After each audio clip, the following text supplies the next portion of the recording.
En el primer día Dios creó la luz, y vio que la luz era buena, y por eso la separó de las tinieblas. Qué pena que hoy en nuestro mundo a veces no distinguimos lo bueno de lo malo y seguimos mezclando la luz y las tinieblas.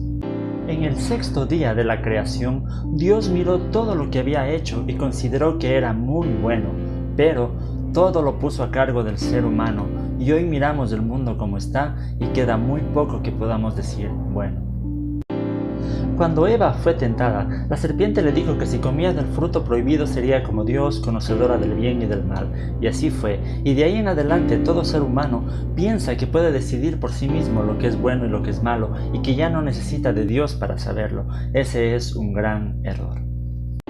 La gracia de Dios para con toda la humanidad se pudo ver desde el primer pecado en el jardín del Edén, cuando Dios mismo les vistió con pieles para que no estuvieran desnudos. En Génesis 4:10, cuando Caín mató a Abel, Dios le dijo a Caín que la sangre de su hermano reclamaba justicia. Tenemos que tener mucho cuidado y no pecar haciendo daño a aquellos que no pueden defenderse por sí mismos, porque tienen a Dios que les hará justicia.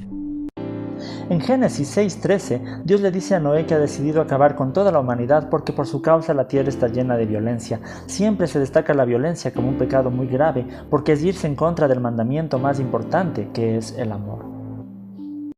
El llamado de Dios a Abraham fue para ser de bendición a todas las familias de la tierra. Siempre que Dios elige es para bendecir a otros. Entonces, sabemos que hemos sido llamados por Dios y que hemos aceptado ese llamado solamente si estamos siendo de bendición para alguien más.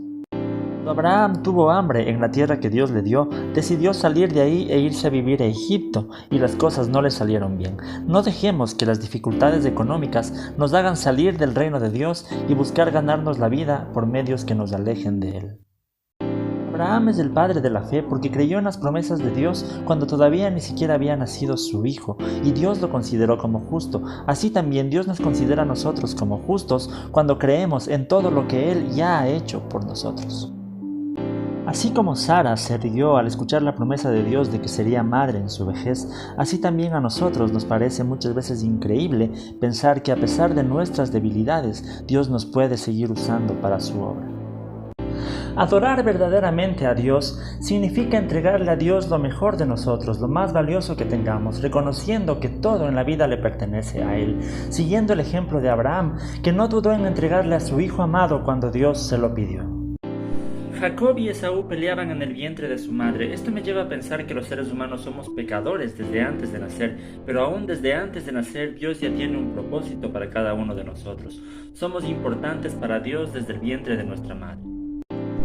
Cuando Esaú tuvo hambre, prefirió un plato de comida que sus derechos a la primogenitura. Así también nosotros, por las cosas terrenales y momentáneas, despreciamos las cosas eternas que Dios nos ofrece. Cuando José fue tentado por la esposa de Potifar, lo primero que hizo no fue huir. El relato nos cuenta que él se mantuvo firme. Asimismo, nosotros no siempre podremos o deberemos salir huyendo de la tentación, pero siempre podemos mantenernos firmes. José, hijo de Jacob, luego de perdonar a sus hermanos, les dijo que todo fue parte del plan de Dios para salvar la vida de mucha gente. Un gran ejemplo de perdón, pero también de reconocer que el propósito de Dios para nosotros es el de servir a los demás. Los hermanos de José quisieron matarle y le vendieron como esclavo, pero Dios transformó todo el mal en bien, y fue José quien al final cuidó de ellos y les salvó la vida. Hizo el bien a quienes le hicieron el mal, tal como nos pide Jesús que hagamos nosotros.